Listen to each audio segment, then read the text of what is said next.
Bien, hermanos, pues vamos a continuar con lo que leímos al principio. Y hoy es un día muy especial para el cristianismo, ya que recordamos que nuestro Salvador, nuestro Señor, entró a Jerusalén hace ¿cuántos años? ¿2000 qué? Más de 2000, sí. Más de 2024, 25 años, ¿verdad? Entró. Hay un antes de Cristo y un después de Cristo. ¿A partir de cuándo se toma esa historia? ¿Ustedes lo saben? ¿Cuándo nació o cuándo murió? Eso lo hemos visto aquí y lo vimos hace como 3 viernes que Carla me parece puso un cronograma, algo así me parece, no estoy seguro, ¿verdad? Pero tiene más de 2000 años que vino Jesús con un propósito eterno, un propósito que ya estaba puesto desde su corazón, desde la eternidad, ¿no? Y Él vino como Mesías. Él vino como Mesías antes de ir a la cruz del Calvario. Y son 3 años de ministerio que estuvo nuestro Señor Jesucristo, donde Él había estado enseñando su palabra. ¿Se acuerdan? Cuando Él empezó a enseñar su palabra, ¿qué fue lo primero que Él decía? La predicación Él era, arrepentíos. No les dijo, oigan, yo vengo del cielo y tengo este plan, ¿quiénes se quieren unir a mi plan? En ningún momento dijo eso. La primera predicación de Jesucristo fue arrepentíos. Y eso marca una gran diferencia, hermano, con las predicaciones que ahora estamos dando. Porque realmente tenemos que salir de este lugar contristados por nuestra forma de vivir, cómo estamos viviendo nuestro cristianismo hasta el día de hoy. Debe de marcarnos, hermanos, algo en nuestro corazón, ¿sí? El que escuchemos su palabra. Y Él vino y estuvo aquí predicando su palabra durante 3 años, hizo muchos milagros. Uno de los milagros fue la alimentación de los 5,000, ¿se acuerdan? Que el Señor Jesús alimentó a 5,000. Otro milagro que hizo fue sanidades físicas.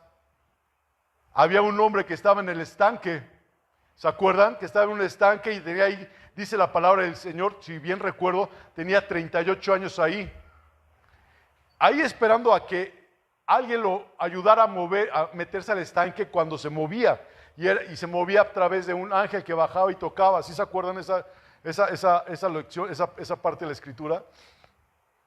Imagínense cuántas personas estaban ahí esperando y ser el primero en ser arrojado. ¿Para qué? Para que sanara.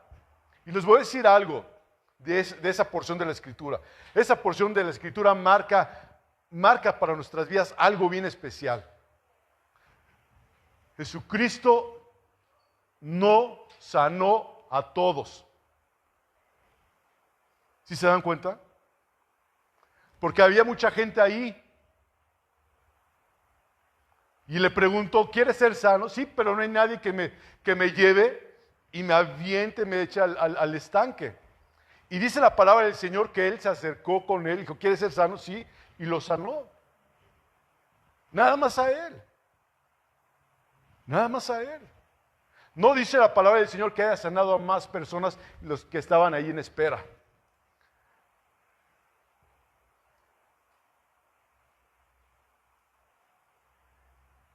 ¿Todo bien? ¿Sí? No dice la palabra del Señor que haya habido más sanidades ahí, más que esa persona. Entonces el Señor Jesús vino, hizo milagros, hizo sanidades. ¿Sí? El caso de los 10 leprosos, ¿se acuerdan la historia de los 10 leprosos? Dice que clamaban buscando a Jesús, sáname. ¿Y cuántos sanó de los 10 leprosos? A uno. Y a ese uno era un samaritano, que los samaritanos eran enemigos de los judíos. Y no solamente lo sanó, sino le dijo, tu fe te ha salvado. Durante esos 3 años, Jesús también liberó personas endemoniadas.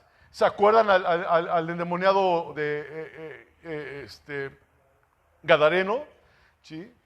Y ahora en lo que estamos leyendo, hermanos, y vamos a leer, se encuentra en el principio del final de su ministerio aquí en la tierra.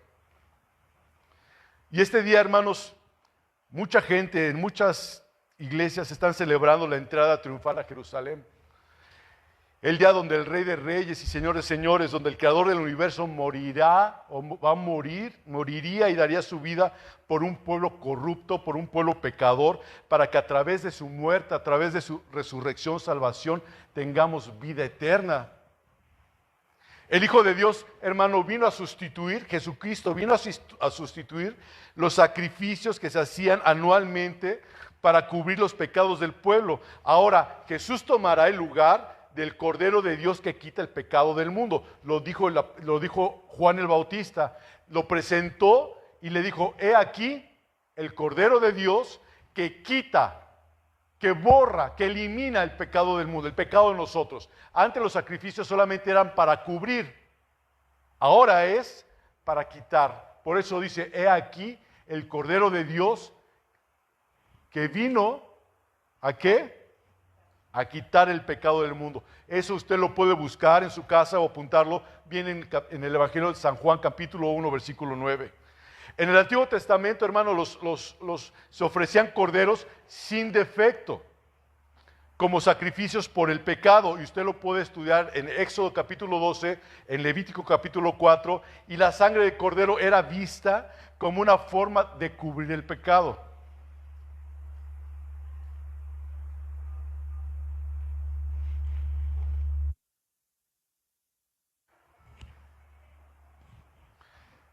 En esta porción de la Escritura, hermano, quiero que me acompañe a Marcos, capítulo 11.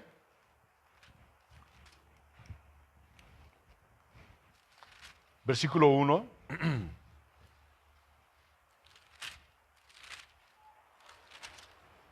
En adelante.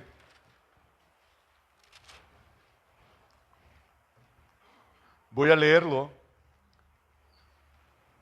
Dice, cuando se acercaban a Jerusalén, junto a Betfagé y a Betania, frente al monte de los olivos, Jesús envió 2 de sus discípulos y les dijo, id a la aldea que está frente de vosotros, y luego que entréis en ella hallaréis un pollino atado, el cual ningún hombre ha montado. Desatadlo y traedlo. Y si alguien os dijere, ¿por qué hacéis esto? Decid que el Señor lo necesita y que luego lo devolverá. Fueron y hallaron el pollino atado fuera a la puerta en el recodo del camino y lo desataron.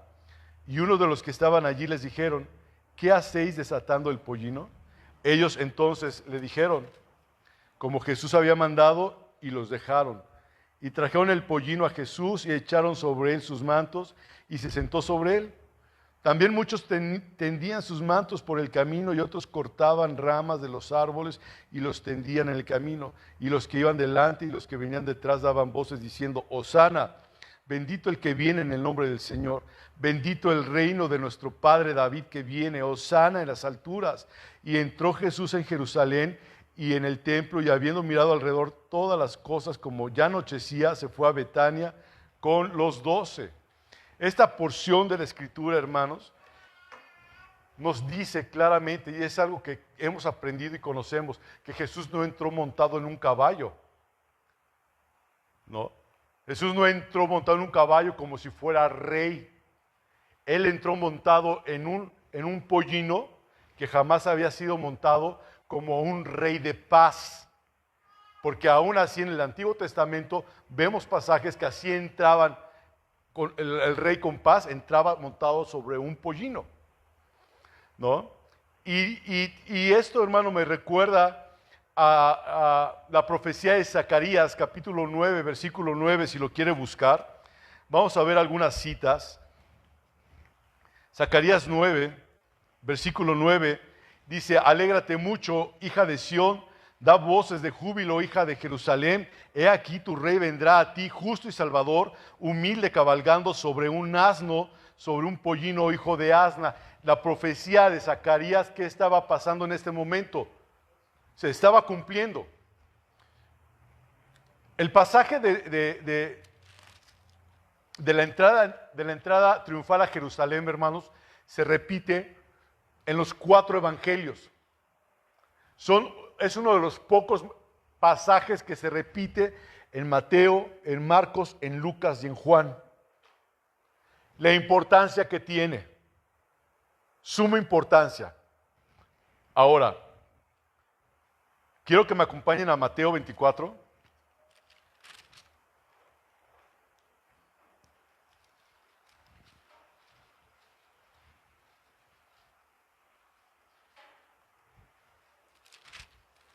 ¿Ya lo tienen? Pues no es ahí, es el 21, me equivoqué, perdón. Es el 21. Mateo 21. Mateo 21, discúlpenme. Mateo 21. Ahora, vamos a recordar, hemos estudiado muchísimas veces que el Evangelio de Mateo es un evangelio escrito o dirigido para cierto tipo de población. ¿Para qué tipo de población era? Para los judíos. ¿Sí? Mateo es un evangelio que fue escrito para una audiencia judía. Es por eso que en Mateo repetidas veces dice, como dice el profeta. Por eso en Mateo capítulo 1 viene la genealogía. ¿Si han leído alguna vez la genealogía? A veces parece muy aburrido y no sabes por qué es, pero es para dar testimonio de la simiente, cómo es que llega Jesús, para testificar. Es por eso también que leíamos ahorita en Marcos, que decían Hosana al hijo de David. Viene Mateo 21, versículo 4, dice, todo esto aconteció para que se cumpliese lo dicho por el profeta, cuando dijo, ¿por qué profeta? Lo acabamos de leer. Por el profeta Zacarías, ¿ok? Profeta Zacarías. Se los leo otra vez, dice el Evangelio según San Mateo 21, versículo 4, todo esto aconteció para que se cumpliese lo dicho por el profeta cuando dijo, ¿qué profeta es este? Zacarías, cuando el profeta Zacarías dijo, decid a la hija de Sión, he aquí, tu rey viene a ti, manso y sentado sobre una asna, sobre un pollino, hijo de animal de carga. El hecho, hermanos, de que Jesús entrara a Jerusalén montado en un pollino o en un asno joven, sobre el cual jamás, nunca se montó un hombre, tiene un profundo significado.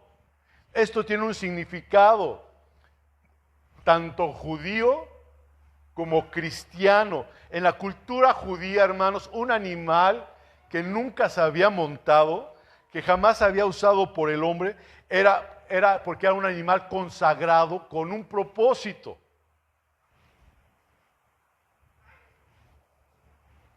Y esto nos dice que el pollino fue apartado por Dios. De hecho, fue así, de tal forma que Jesús le dijo, vayan a tal lugar y ahí van a encontrar un pollino. ¿Sí se acuerdan? Porque él ya sabía que había un animal, un pollino destinado, jamás montado, para que él usara. Y por eso les digo que dentro de la cultura judía, este animal que nunca había sido usado, podía ser consagrado con un propósito único, para un propósito santo. Y esto nos dice que el pollino fue apartado por Dios. Un acto especial y santo para llevar al Mesías prometido en su entrada triunfal. Jesús no entró, hermanos, a Jerusalén como un rey terrenal. No, Señor. Sino como un rey de paz, como lo decía hace rato. Sobre un animal humilde, pero consagrado con un propósito. Al montar un animal, hermanos, que nunca antes había sido montado, Jesús no solamente cumple con la profecía que viene en Ezequiel, sino que manifiesta su autoridad mesiánica en este sentido, mostrando mostrando esto a cada uno de nosotros, que Él tiene cuidado de los detalles más mínimos, más específicos, ¿sí? Para su honra y su gloria. Él tiene el control soberano de todo. Con esto que estoy leyendo, con esto que te estoy compartiendo, tú puedes tener la certeza en tu vida que Él tiene cuidado de tu vida en todos los sentidos. En los detalles más pequeños de tu vida, Él también tiene cuidado de ti. Y es algo que tenemos que entender, hermano. Al Señor no se le salió absolutamente nada, ni se le saldrá nada de las manos. Todo tiene un propósito. Él no tiene un plan A, un plan B, un plan C. Él ya determinó qué es lo que va a pasar, qué es lo que va a suceder. No hay vuelta de hoja con el Señor. Y aquí lo vemos. Y aquí lo vemos. El cumplimiento exacto de la profecía muestra que Jesús es el Mesías prometido, y esto es para que nos dé a nosotros confianza y para que nosotros obedezcamos y sepamos que realmente Jesucristo es el Señor y Salvador. En la antigüedad, hermanos, los reyes usaban monturas que nadie jamás había usado para demostrar su autoridad.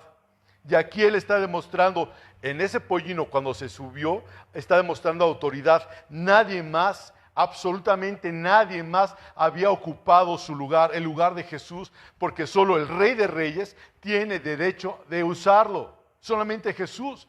Jesús no es uno entre muchos. Jesús no es uno entre muchos. Él es el único. Él es el camino. Él es la verdad y es la vida. Y nadie puede llegar al Padre sino solamente a través de Jesucristo. No hay caminos que llevan a Dios. No hay caminos. Él es el único camino. Él es el único camino. Últimamente han salido muchos videos que hablan sobre los musulmanes, que hablan de su Dios que es Alá, ¿verdad? Y dicen muchos cristianos, es que es el mismo Dios porque Alá en árabe significa Dios. No es cierto. Dios, Jesucristo, el Espíritu Santo, Dios Trino, Él es el único Rey y Salvador para cada uno de aquellos que hemos creído y obedecido lo que dice su palabra. Porque es creer. El creer implica obedecer. ¿Y obedecer qué? Obedecer la palabra de Dios, no obedecer al hombre. Obedecer lo que dice aquí, guardar sus mandamientos. ¿Y dónde guarda los mandamientos? En tu corazón. Es ahí donde tienes que tener guardados sus mandamientos y obedecer lo que el Señor te diga para que todos tus días el Señor bendiga tu altar, digo, tu entrada y tu salida.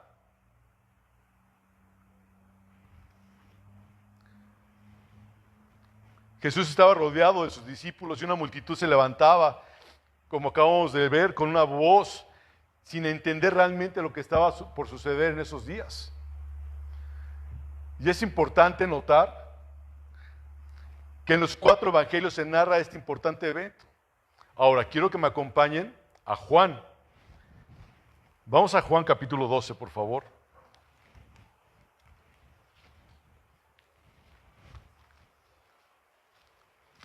Al Evangelio según San Juan capítulo 12, versículo 9.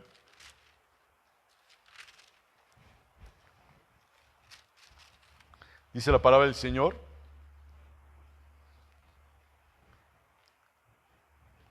gran multitud de los judíos supieron entonces que Él estaba allí.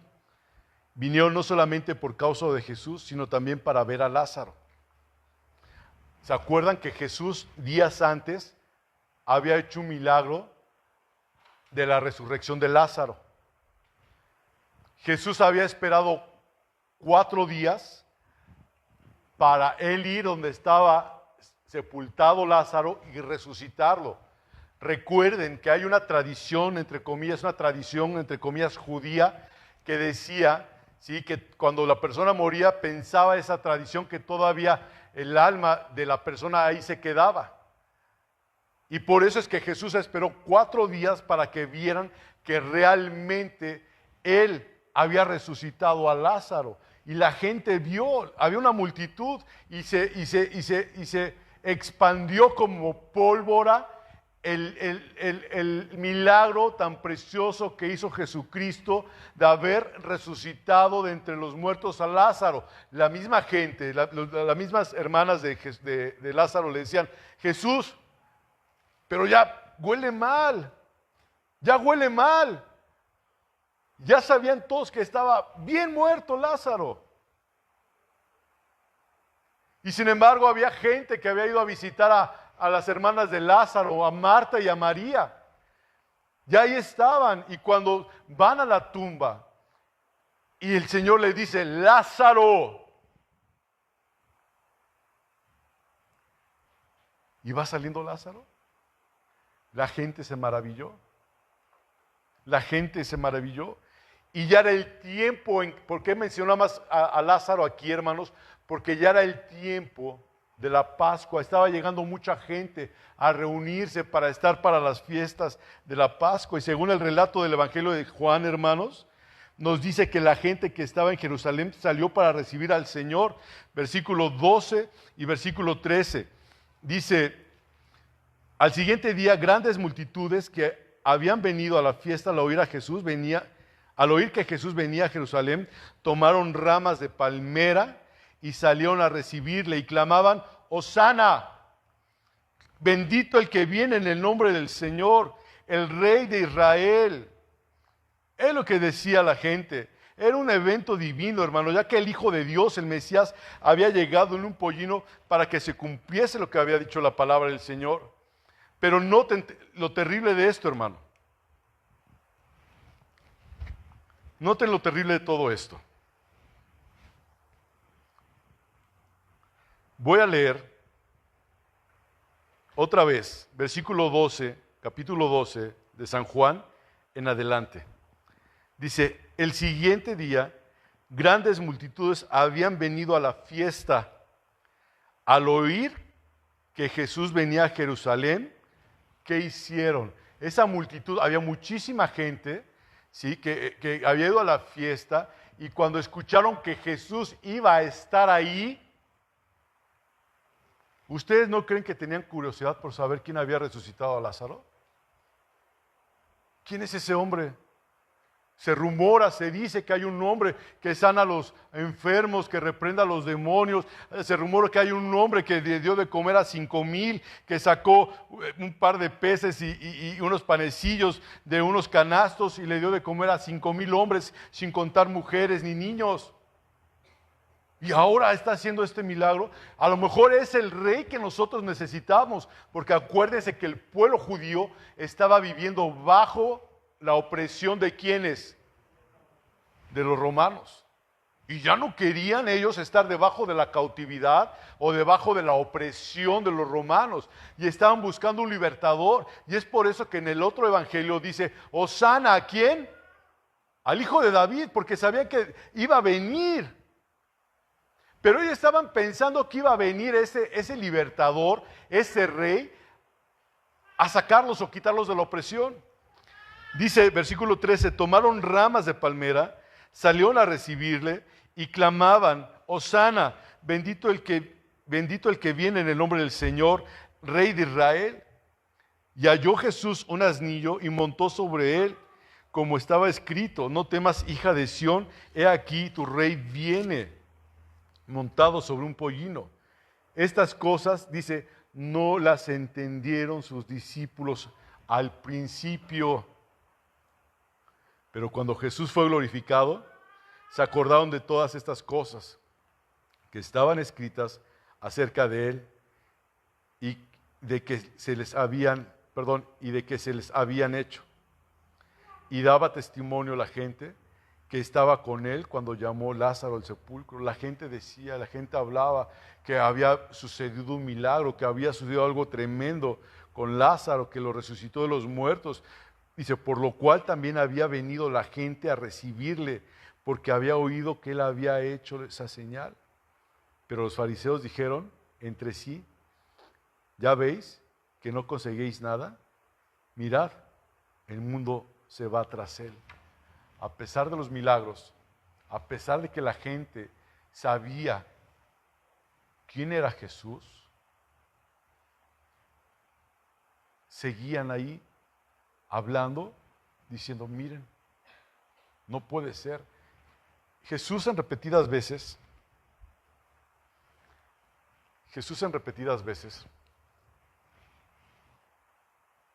se escondió de presentarse a los judíos porque querían matarlo.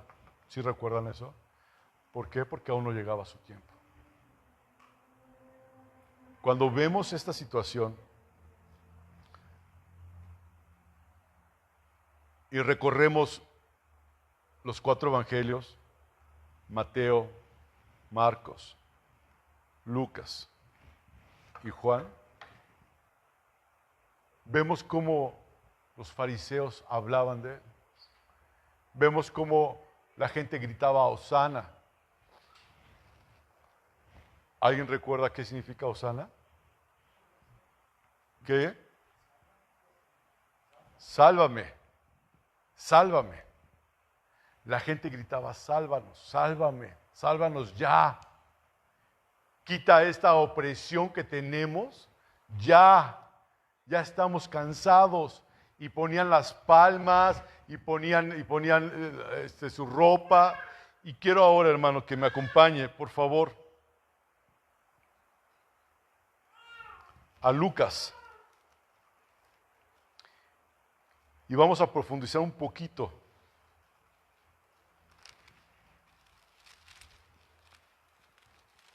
Lucas 19.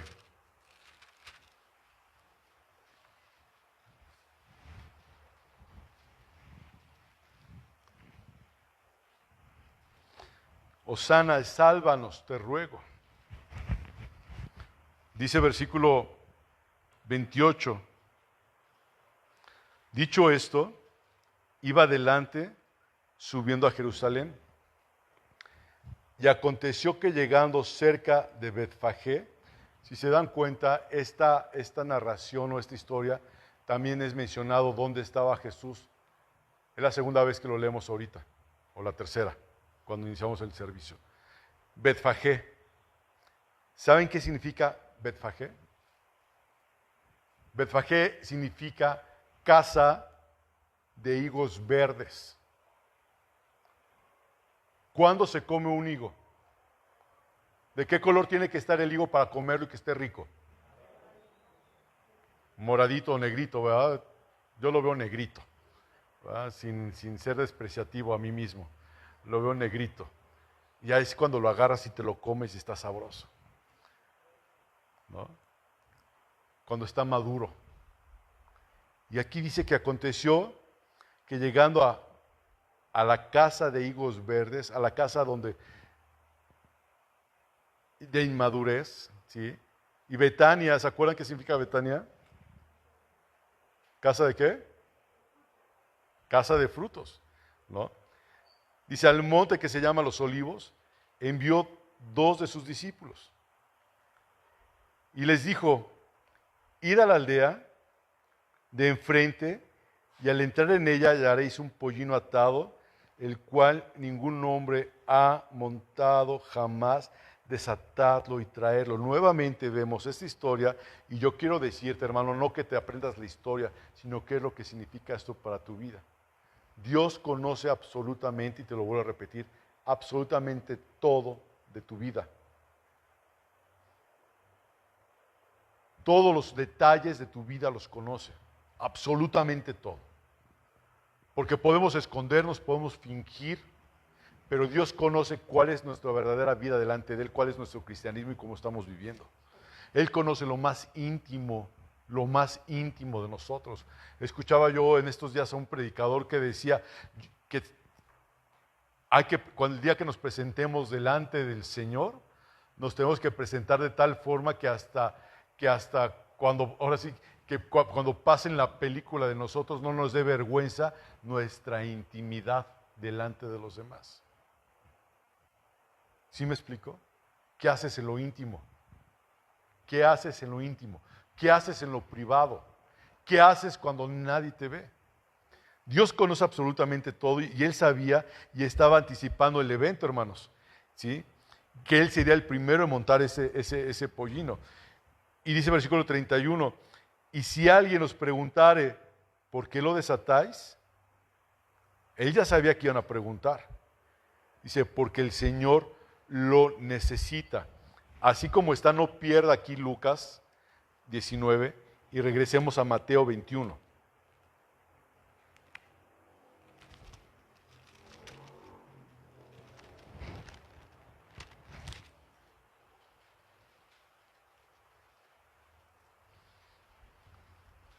Y dice exactamente lo mismo. Y si alguien nos dijere algo, decid, el Señor los necesita y luego los enviará. Vean esto, hermano. Cristo manda a traer ese pollino, ¿sí? Para montar. Te das cuenta que todo absolutamente es de Él, es propiedad de Él. Y luego dice el 32, fueron los que habían sido enviados y hallaron como les dijo. ¿Esto qué te da a entender a ti, hermano? Que cuando el Señor te dice algo, cuando el Señor te ordena algo, hermano, puedes tener la palabra segura de Él. No cabe duda, no hay duda. Dios les dio una instrucción donde iban a encontrar el pollino. Dios te instruye a ti en tu vida personal, en tu vida espiritual. Tienes que hacerle caso a lo que dice Él. No a lo que dice el hombre, sino a lo que dice Él. Exclusivamente a Él. Y luego sigue diciendo, y cuando le desataron el pollino, sus dueños le dijeron, ¿por qué desatáis el pollino? Ellos dijeron, porque el Señor lo necesita. Y lo trajeron a Jesús, y habiendo echado sus mantos sobre el pollino, subieron a Jesús encima. ¿Qué significa esto que hayan echado sus mantos sobre Jesús? Digo, sobre el pollino. Dice, y a su paso tendían sus mantos por el camino. Estaba recibiendo el Señor adoración. Estaba recibiendo el Señor alabanza. Cuando ponían las palmas y agitaban sus palmas, ¿qué estaban haciendo? Alabando al Señor. Estaban cantándolo al Señor. Y tal vez decían el canto de alabad a Jehová, naciones todas, pueblos todos, alabadle. Porque Él ha engrandecido sobre nosotros su misericordia y la verdad de Jehová es para siempre. Aleluya, amén. Salmo 117. Estaban alabándolo. La gente estaba alabando a alguien que ellos veían como un rey. Estaban alabando, estaban quitándose, estaban despojándose de sí mismos en esa entrada triunfal. Estaban quitando su manto, sus vestiduras, estaban quitando sus túnicas, le estaban arrojando a las patas del burro para que pasara el rey. Estaban diciendo, tú eres el rey y aquí estamos. Tú eres el rey y nos ponemos a tus órdenes, nos ponemos a tu disposición. Es lo que estaba diciendo la gente. Es lo que estaba diciendo la gente. Dice versículo 37. Se están sometiendo, hermanos. Estas personas se están sometiendo a Jesús. Y así nosotros le decimos al Señor, Señor, nos sometemos a ti, nuestras vidas te pertenecen, estamos a tus pies, Cristo Santo. Y dice el 37, cuando llegaban ya cerca de la bajada del monte de los olivos, toda la multitud de los discípulos, gozándose, comenzó a alabar a Dios a grandes voces por todas las maravillas que habían visto. ¿Quiénes empezaron? ¿Quiénes bajaron aquí, hermanos? ¿La multitud de quién? A ver, la multitud de los discípulos. Vean esto. ¿Cuántos discípulos tenía Jesús? Son los que menciona. Porque la Biblia habla que esos discípulos fueron a predicar el Evangelio y había muchísimos más discípulos.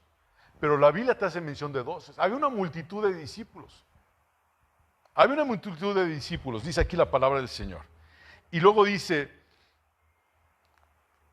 y estaban hablando y comenzaron a dar grandes voces por todas las maravillas que habían visto.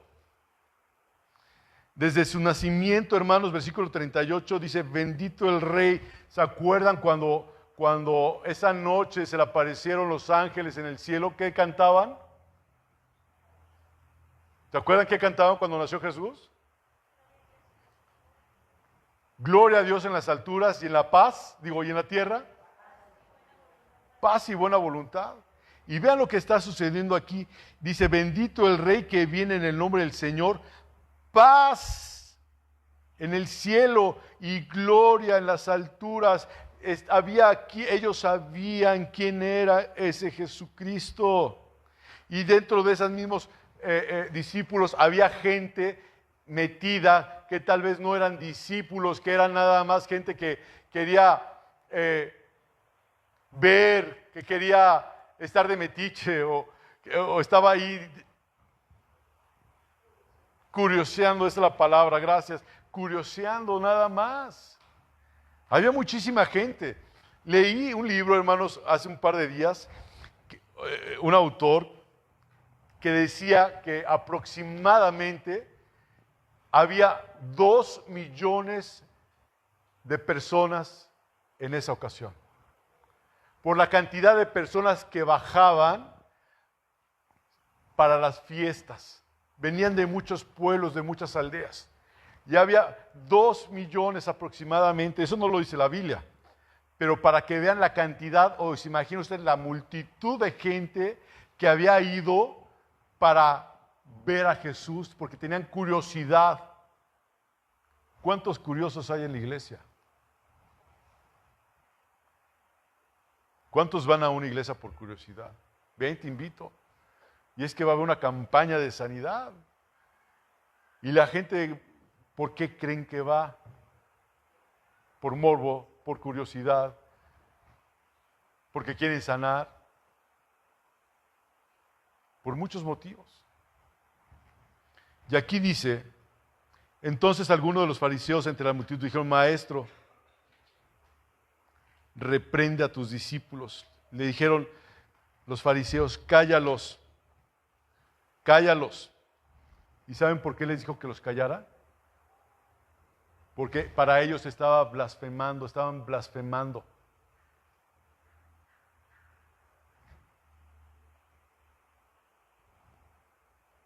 ¿Por qué estaban blasfemando, hermanos?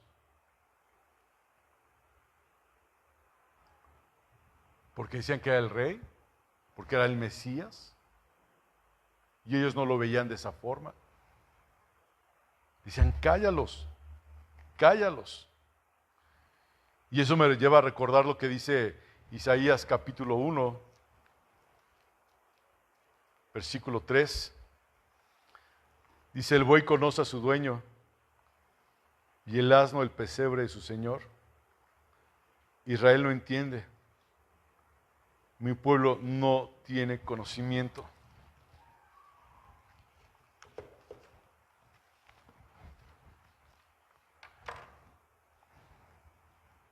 Hay un hermano en Arkansas, y ahora que fuimos lo visitamos, se llama Mateo. Él tiene muchas vacas. Muchas vacas. Y les chifla, ¿y qué creen que hacen las vacas? Van a él. Es chistoso. Bueno, para mí me causa asombro, ¿no? Porque pues yo le chiflo a mi perro y nomás no viene, ¿no? Pero vean, me decía Mateo, ellos saben quién les da de comer. Las vacas saben quién les da de comer. Y yo cuando vi a Paola o no sé a quién de las niñas ahí caminando entre las vacas, dije, la van a atropellar o ¿cómo se la van a pisotear, la van a agarrar? Y me dice, no, déjalas. No, déjalas. Y es interesante conocer que aún las vacas, no es clase de ganadería, ¿verdad? Pero aún las vacas se dan cuenta cuando una persona está enferma y saben que está débil. Me comentó una anécdota que no voy a comentar ahorita Narciso sobre el tema y Mateo.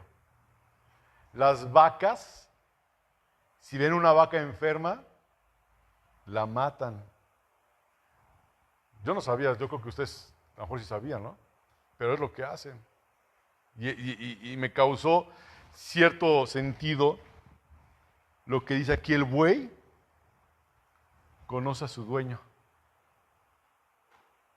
Vean, el asno, el pesebre de su señor.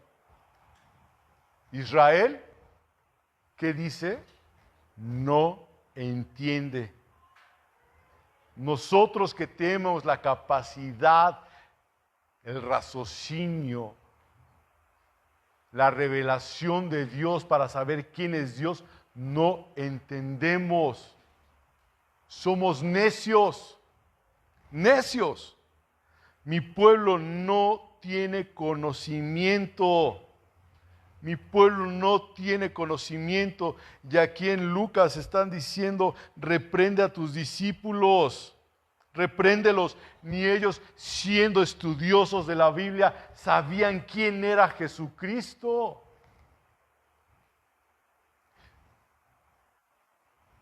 A veces estudiamos la Biblia, hermanos, aquí o en otros lugares, en otras congregaciones, estudian la Biblia y realmente no conocemos quién es Jesucristo. Qué tremendo. Qué tremendo.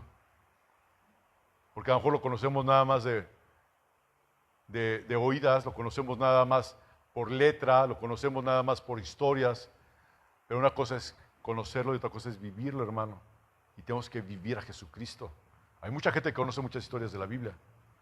Y hay muchísima gente, no nada más en la iglesia, sino en la calle, que conoce muy bien la Biblia y que la conoce tal vez a lo mejor que tú y que yo juntos. Pero como te he dicho, hermano, eso no te salva. Tenemos que conocer a nuestro Señor. Tenemos que realmente doblegar nuestras rodillitas y decirle: Señor, aquí estamos. Alabarlo y adorarlo. No solamente como lo hicieron aquí, hermano, porque ellos gritaban: Hosana, Hosana, sálvame, sálvame. Y dice versículo 41, y cuando llegó cerca de la ciudad, perdón, me brinqué el 40, dice: él respondió, les dijo: os digo que si estos callaran, refiriéndose a la gente que estaba gritando, ¿sí?, que estaban alabando a Dios, las piedras clamarían. Y luego cuando llegó cerca de la ciudad al verla, versículo 45, dice que lloró sobre ella, diciendo: oh, si también tú conocieses, a lo menos en este tu día, lo que es para tu paz, mas ahora está encubierto de tus ojos. Tuviste tu oportunidad, le está diciendo, porque vendrán días sobre ti cuando tus enemigos te rodearán con vallado y te sitiarán y por todas partes te estrecharán y te derribarán a tierra y a tus hijos dentro de ti, y no dejarán en ti piedra sobre piedra, por cuanto no conociste el tiempo de la visitación. Vino un juicio después de 40 años donde el general Tito sitió esa ciudad y la destruyó. Pero si usted lee esto, hermano,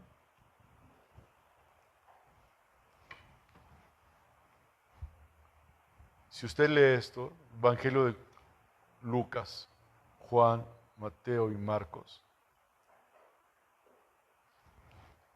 yo me preguntaría: ¿estamos dentro de esa multitud que gritaba Hosana? Porque la gente le gritaba Hosana, le gritaba Hosana, sálvanos, sálvanos. Ten misericordia de nosotros, líbranos de lo que está pasando, líbrame de la enfermedad, líbrame de la angustia, líbrame de la pobreza, líbrame de esto, líbrame del otro. Estaban alabando supuestamente a Jesucristo, estaban alabando al Mesías, al Rey que iba a estar ahí, hermano. Pero sucede algo tremendo 5 días después. La misma gente que lo estaba alabando estaba gritando: crucifícale. Año tras año, hermano, vemos estos versículos y los recordamos y los leemos. Y venimos el domingo aquí a cantarle al Señor, y venimos el domingo a levantar nuestras manos, y venimos el domingo a doblegarnos, decirle: Señor, tú eres mi Rey, Señor, tú eres mi todo, Señor, tú eres mi príncipe, Señor, delante de ti vengo para que tú hagas tu perfecta voluntad en mi vida. Pero se acaba el domingo y el lunes, ¿cómo vivimos? ¿Cómo vivimos? ¿Cómo vivimos los demás días? Se nos acaba. Se nos acaba nuestro compromiso con Dios. Se nos acaba lo que le estamos diciendo a Dios. Se vuelve una falsedad, se vuelve una mentira. Porque muchas veces estamos como ellos, pero ellos tardaron de perdida 4 días, 5 días más. Nosotros a lo mejor saliendo de aquí o al día siguiente ya estamos diciendo al Señor, yo voy a hacer lo que quiera. Es que yo quería que me salvaras de esta forma, yo quería que me ayudaras de esta forma, Señor. A veces le pedimos a Dios cosas para nuestro beneficio, para nuestro bien. Y eso, hermano, te voy a decir que el Señor mismo nos enseñó a orar y que le pidiéramos al Señor que hicieran las cosas conforme a su voluntad, no conforme a lo que nosotros quisiéramos. Porque muchas veces vemos para nosotros mismos y se acabó. Vemos para nuestra conveniencia, vemos para nuestro bien. Pero hay veces, hermanos, que las enfermedades nos ayudan a retomar nuestro camino con el Señor, ¿sí o no? Porque es cuando tú te pones más tu corazón se pone más tierno, más, con una necesidad más de escuchar de Dios y de meterte con Él. Y a veces le decimos, Señor, sáname. Señor, sálvame. Señor, tengo un problema económico, sácame adelante de este problema económico. Señor, tengo esta dificultad, ayúdame, Señor. Y vienes aquí, tal vez con un corazón como el de ellos, gritando en la emoción, diciendo, sálvame, diciéndole, ayúdame. Señor, te glorifico. Pero cuando te das cuenta que el Señor no hace lo que tú quieres, crucifíquenle. ¡Qué tremendo! Y aún sin que tú lo digas, con tu forma de vida, con tu forma de vivir, estás diciendo crucifíquenlo. Hermanos, estas personas no tenían lo que nosotros tenemos hoy, que es esto, la Biblia. Y nosotros tenemos esto que es gracia de parte de Dios para nosotros, es su palabra. Y esto ha sido escrito para alertarnos, para decirnos, aguas con lo que estás haciendo, aguas con tu forma de vida, aguas con lo que estás pensando, ten cuidado de ti mismo. No seas como ellos que van y alaban, van y adoran y al día siguiente viven la vida como se les pega la gana, lejos de Dios. Porque a veces se nos vuelve una religión. Y lo he comentado muchas veces y perdón que lo vuelva a decir, pero a veces se vuelve una tradición, una religión, hermanos. El venir un domingo a la iglesia y sentarnos a escuchar. Y no es así, hermano. El Señor dijo, id y hacer discípulos. Usted y yo tenemos la obligación de obedecer ese mandamiento de Dios, de ir y hacer discípulos, ir y predicar el evangelio. No podemos quedarnos con lo que tenemos y no dárselo a nadie. Tenemos que ir y hablarlo. Tenemos que ir a decirle a la gente las buenas nuevas. La gente no entiende y el domingo de palmas, creo que le llaman así, y la gente no sabe, no entiende. La gente está con su palma, está diciendo, aquí está Dios y gloria a Dios y aleluya, pero al día siguiente, ¿cómo viven la vida? Igual que nosotros muchas veces. Yo creo que Dios nos está alertando a que tengamos cuidado con los tiempos que estamos viviendo. Son tiempos, hermanos, difíciles, bastante difíciles. Y a lo mejor no nos percatamos porque ya nos acostumbramos a vivir así. Si no sabían, les voy a decir, yo me enfermé de la tiroides hace 20 años más o menos. Y yo no sabía que estaba enfermo de la tiroides. Mi estado de ánimo era muy malo. Era muy enojón, era muy iracundo. Y yo no me había percatado, hermanos, pero todo el tiempo me dolía la cabeza. No tenía ganas de nada. Obviamente tenía que trabajar y tenía que hacer yo mis cosas. Y un día mi madre comiendo pollo, y lo digo porque pues, el pollo pues, te lo comes a pie, ¿no? No con el pie, a pie, ¿no? Dices que agarras la piernita y te la comes así con la mano. Me acuerdo que mi mamá me dijo, ¿por qué te tiemblan tanto las manos?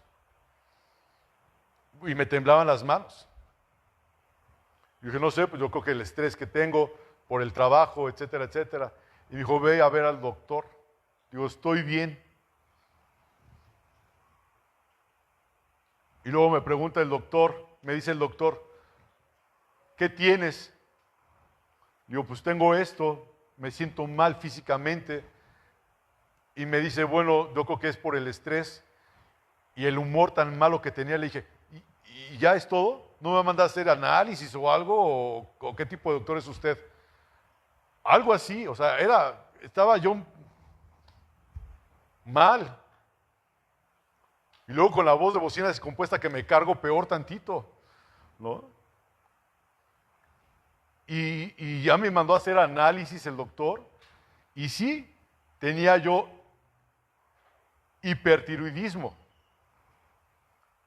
Pero yo no me había percatado que estaba enfermo. Yo no me vi a mí mismo que estaba enfermo. Yo aprendí a vivir, Sarita, con un dolor de cabeza constante, constante, constante. Me levantaba con el dolor, me acostaba con el dolor y se te vuelve algo normal, natural. Y hasta que vas con el doctor y te dice, estás enfermo. A veces así es nuestra vida, hermano.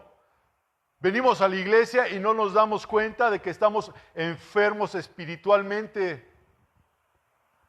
Vivimos una vida sin Cristo, vivimos una vida sin Él, vivimos una vida creyendo que somos cuando no somos. La misma palabra te dice que por sus frutos los conoceréis. Más adelante habla la Biblia sobre ese árbol que estaba muy frondoso, daba un árbol que daba sombra, un árbol muy bonito. Puede ser tú un árbol chulo, bonito y hermoso, pero si no das fruto, no sirves. ¿Cuánto tiempo tarda en dar fruto? Yo compré hace 3 años más o menos 2 arbolitos cerezos. Y yo cada primavera que se acercaba, ya no tenía hojas, y yo veía que le salían a las ramitas florecitas blancas, bien bonitas, bien bonitas. Y pues yo lo seguí cuidando a mi arbolito y podándolo y demás, ¿no? Ya parezco viejito también con mis tijeritas y cortándola ahí, cuidando mi arbolito. Y pasó, creo que es el 4.º año, ¿y qué creen que acabo de encontrar ahí? Frutos. Yo no sabía que tenía frutos, yo no sabía que pusieron ahí unas bolitas, y me dice mi esposa que son cerezas. ¿Cereza o no cereza? ¿No? Cerezas o no sé qué sean. Y me emocionó, porque no nada más es un árbol bonito, sino un árbol que da fruto y lo da a su tiempo. Hermanos, habemos aquí, hermanos queridos, por el Señor y por mí, que necesitamos dar fruto ya. Es tiempo de dar fruto. No es tiempo de ser árboles frondosos.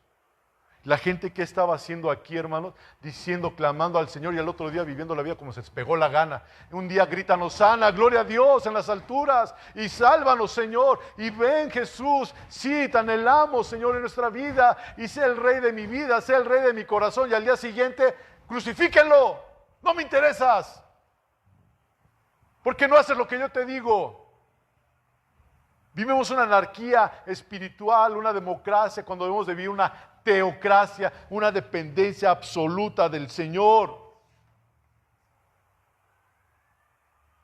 Y el Señor aquí dice, en estos versículos 42, dice, oh, si también tú conocieses al menos en este día lo que es para tu paz. Imagínate a Jesús llorando sobre esa ciudad, viendo cómo cantaban, cómo la gente se alegraba, cómo la gente danzaba, cómo la gente lo aclamaba. A veces parece que pasa lo mismo en la iglesia. Y yo creo que a veces Jesús está llorando aquí. Qué tremendo, ¿no? Qué tremendo. Que a veces aquí nosotros estamos diciendo y demás, y a lo mejor aquí está Jesús sentado llorando, diciendo, sí, cómo no. Dices que me amas, dices que me adoras, dices que soy tu rey, dices que soy tu Señor. Y te lleva al pasaje de Isaías 1:3, el que leímos, ¿se acuerdan? Tú dices que me conoces y no sabes quién soy. Si Él es Dios, démosle honra y gloria, pero en serio, no gritando, no aplaudiendo, no saltando, sino con una vida en santidad, una vida realmente en santidad delante de Dios, porque eso es fácil, cantar, gritar, saltar y decir, uy, este culto fue maravilloso, fue precioso, y el poder y la gracia de Dios estuvo aquí derramándose durante la alabanza. Gloria a Dios, hermano, todo es por Él y es para Él. Pero ¿qué pasa con tu vida cuando sales de ese momento? ¿Qué pasa con tu vida cuando sales de esos momentos de música, de alabanza? Porque a veces la alabanza se ha vuelto una alabanza para la iglesia y no debe ser así. La alabanza es para Dios nada más, para nadie más más que para Dios. Los cantos ahora son motivacionales para el hombre, hablan más del hombre que de la santidad de Dios. Y los cantos son para Dios. Señor, tócame, lléname y quiero más de ti. Sí, qué bonito que lo cantemos y sí los cantamos aquí. Pero debe de ser cantos inspiracionales de Dios para Él. Santo eres tú, Señor, digno de alabanza. Señor, tú eres mi Rey. Sí, tú eres mi Rey. ¿Y dónde está la honra que debemos darle al Rey de Reyes, Señor de Señores? Aquí la gente gritaba y decía en un domingo como hoy, de hace más de 2000 años, Hosana, Hosana, Hosana, sálvanos, sálvanos. Bendito el que viene en el nombre del Señor, bendito el Hijo de David. ¿Y nosotros, querida iglesia? ¿Y nosotros? ¿Tu vida, mi vida? Realmente les dejo esta palabra, hermanos, para que meditemos en ella. Conocemos perfectamente estos pasajes de la Biblia, de estas semanas, de estos días, y se repiten muchas veces en muchos lugares, como esas repeticiones que se hacen no voy a decir nada ya. Pero no se trata de repetir, sino de vivir. Dios nos alerta una y otra vez. Tu vida, tu vida, tu vida. ¿Cómo estás viviendo? ¿Cómo estás viviendo tu cristianismo realmente, hermano? Con eso termino. Y se los dejo delante de Dios, delante de ustedes, para que mediten en lo que realmente aconteció esta semana. Meditemos realmente lo que sucedió y lo que está sucediendo en nuestras vidas, porque si no lo vemos para nosotros, ¿sabes qué? Veniste a perder el tiempo. Literal, veniste a perder el tiempo. Pídele a Dios, Señor, abre mi entendimiento para ver cómo estoy delante de ti, Señor. Para ver cómo estoy delante de ti. Yo sigo impactado, hermano, yo sigo pensando, ¿sí?, en este joven que les digo que trabajó conmigo, que murió joven a los 40 y tantos años. Se murió de la nada, prácticamente se enfermó, 2 días, pum, se murió. Y aparentemente estaba sano. El hijo de nuestro hermano, Alejandro, ¿cómo se llama su papá? Mauro y Tere. Estaba bien el jovencito, ¿sí? 33 años, lo estaban esperando para comer y ya no llegó. En su cama, se puso malo ahí solito porque vivía solo y fueron a abrir la casa, la puerta para sacarlo de ahí y directo al hospital. Era un hijo de Dios Alejandro porque era un ministro del Señor. Sabemos que se fue con el Señor, pero a veces pensamos que nunca nos va a llegar a nosotros el momento en que tenemos que dar cuentas al Señor. Y no necesariamente tenemos que estar grandes. No tenemos que pasar de 90 años para decir, ya me voy a morir, ya me voy con el Señor, ya me pongo a cuentas. Hermano, es tiempo que nos pongamos todos a cuentas con el Señor. Todos. Si tú te murieras hoy, si yo me muriera hoy, ¿dónde abrirías tus ojos? O sea, en serio. No me abras a mí los ojos. ¿Dónde abrirías tú tus ojos? En serio, hermano, ¿dónde los abrirías? Si el Señor viniera ahorita por ti, ¿dónde abrirías tus ojos? Señor, pero te estuve alabando, como aquellos, igualito. Pero realmente tenemos que coronar a nuestro Dios como nuestro Señor y Salvador. Si no, de nada sirve, hermano. De nada sirve que vengas y te sientes aquí si no vives una vida en santidad delante de Dios. Apartado, somos apartados de Él y por Él y para Él. Nada más. Ay, hermano, es que es muy difícil. Sí, hermano, pero esfuérzate en la gracia. Según de Timoteo, capítulo 2, versículo 1. Esfuérzate en la gracia. En la gracia. Porque con tus propias fuerzas y mis propias fuerzas no vamos a lograr absolutamente nada. Preciosa iglesia del Señor. Toma esta palabra, llévatela a tu corazón, medita en ella. Te lo pido en el nombre de Jesús. Medita en esta palabra. A mí me impacta mucho. Los 4 evangelios te hablan de lo mismo. La gente saliendo a decir, Hosana, Hosana, Hosana al rey, y al par de días crucificándolo. No eches la palabra de Dios a tus pies para que las pisotees, ni las eches a tu espalda para que te olvides de ellas. No te interesan. Rebeldes hemos sido durante mucho tiempo. Basta de rebeldía espiritual con el Señor. Padre, te doy gracias por este tiempo que nos permites reunirnos, Padre, para escuchar tu palabra, Dios. Señor, háblanos, háblame a mí, Señor. Continuamente y día a día, Señor, porque yo te necesito mucho, Señor.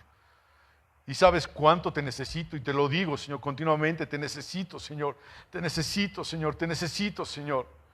Padre, porque sin ti no puedo hacer absolutamente nada, Señor. Porque yo quiero salir corriendo a veces, Señor mío. Pero tú eres el que me tienes, bendito Dios, tomado de tu mano y no me dejas irme, no me sueltas y te doy gracias por eso, Señor. Padre, has hablado a mi vida, Dios, en esta tarde, Dios, y que yo no sea como un hombre que gritaba, Hosana, Hosana, Hosana al Rey, y que yo viva una vida falsa porque seré un hipócrita, Señor. No quiero vivir una vida de hipocresía, un cristianismo falso, Señor. No quiero vivir un falso cristianismo, Señor. No quiero acostumbrarme, Señor mío, a vivir un cristianismo sin ti. Porque a veces eso pasa, vivimos un cristianismo sin ti. Ya no, Señor. No, Señor. Ayúdanos, Señor mío. Ayúdanos, Padre. Ayúdanos, Señor. A que salgamos pensando, meditando en tu palabra, Dios. ¿De dónde nos sacaste y hasta dónde nos has traído, Señor? Y todo ha sido por tu gracia y tu misericordia, Señor. Nadie de los que estamos aquí, absolutamente nadie podemos decir, Señor mío, que tú no has hecho algo por nosotros. Tú nos has salvado, Señor. Y eso es más que suficiente. Eso es más que suficiente, Señor. Ninguno de los que estamos aquí, Señor, no podemos decir que tú no nos has hablado. Porque seremos mentirosos, Señor. Ninguno, Señor. Y a veces es necesario, Padre Dios, que nos hables, Padre, de una forma para que razonemos, despertemos del letargo donde muchas veces estamos viviendo, acostumbrándonos a eso, Señor. Nos acostumbramos a estar enfermos espiritualmente, porque salen bien las cosas, porque estamos bien, Señor mío, de salud, porque estamos bien económicamente, porque estamos bien con la familia, pensamos que todo marcha hacia adelante, Señor. Pero ¿qué hay de nuestra vida, nuestra relación espiritual contigo, Señor? Porque aún tu palabra, Señor mío, dice el Señor mío, con el Salmo 23, aunque ande en valle de sombra de muerte, no temeré mal alguno, porque tú estarás conmigo, Señor.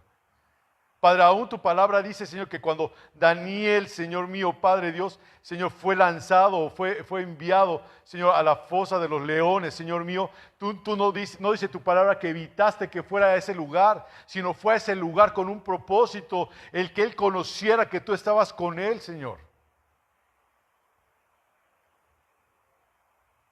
A veces queremos evitar todo eso, Señor, en nuestra vida.